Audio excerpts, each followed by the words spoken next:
ಮಂಗಳೂರಿನಲ್ಲಿ ಸುಹಾಸ್ ಶೆಟ್ಟಿ ಹತ್ಯೆ ವಿಚಾರವಾಗಿ ಶಾಸಕ ಬಸನಗೌಡ ಪಾಟೀಲ್ ಯತ್ನಾಳ್ ಅವರು ಹಲವು ಅನುಮಾನವನ್ನ ವ್ಯಕ್ತಪಡಿಸಿ ಪ್ರಶ್ನೆಗಳನ್ನ ಎತ್ತಿದ್ದಾರೆ.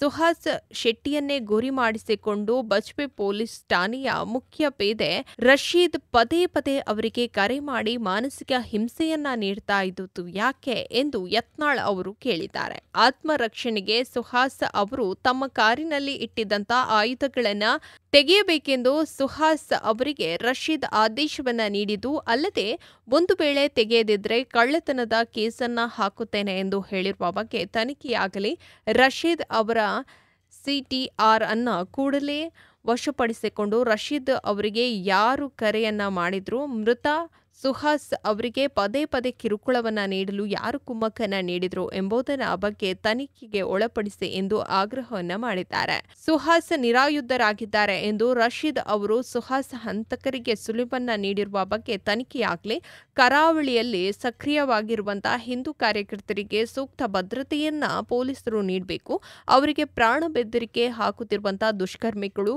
ಹಾಗೂ ಅವರ ಗ್ಯಾಂಗ್ ಮೇಲೆ ಪೊಲೀಸರು ಕ್ರಮವನ್ನ ತೆಗೆದುಕೊಳ್ಳಬೇಕು ಎಂದು ಒತ್ತಾಯವನ್ನ ಮಾಡಿದರು. ಪ್ರಾಣ ಬೆದರಿಕೆ ಇರುವ ಹಿಂದೂ ಕಾರ್ಯಕರ್ತರು ತಮ್ಮ ಹಾಗೂ ತಮ್ಮ ಪರಿವಾರದ ಸದಸ್ಯರ ಆತ್ಮ ರಕ್ಷಣೆಗೆ ವಾಹನದಲ್ಲಿ ಹಾಗೂ ಮನೆಯಲ್ಲಿ ಆಯುಧಗಳನ್ನು ಇಟ್ಟುಕೊಳ್ಳಲು ಪೊಲೀಸರು ಅವಕಾಶವನ್ನು ಕಲ್ಪಿಸಿಕೊಡಬೇಕು. ತಾಂತ್ರಿಕ ಕಾರಣವೊಡ್ಡಿ ನಿರಾಕರಿಸಬಾರದು. ಒಂದು ವೇಳೆ ನಿರಾಕರಿಸಿ ಅದರಿಂದ ನಮ್ಮ ಹಿಂದೂ ಕಾರ್ಯಕರ್ತರ ಮೇಲೆ ಹಲ್ಲೆಯಾದರೆ ಅದಕ್ಕೆ ಜಿಲ್ಲಾ ಪೊಲೀಸ್ ವರಿಷ್ಠಾಧಿಕಾರಿಗಳೇ ನೇರ ಹೊಣೆಯಾಗ್ತಾರೆ ಎಂದು ಎಚ್ಚರಿಕೆಯನ್ನು ಕೂಡ ನೀಡಿದರು. ಜಿಹಾದಿಗಳ ಉಪಟಳದಿಂದ ಕರಾವಳಿಯ ಹಿಂದೂ ಕಾರ್ಯಕರ್ತ ಸುಹಾಸ್ ಶೆಟ್ಟಿಯನ್ನ ಬದುಕುಳಿಸಲು ಸಾಧ್ಯವಾಗಿಲ್ಲ. ಸುಹಾಸ್ ಶೆಟ್ಟಿ ಅವರ ಸಾವು ಸಮಸ್ತ ಹಿಂದೂ ಬಳಗಕ್ಕೆ ಮರೆಯಲಾಗದಂತ ನೋವಾಗಿದೆ.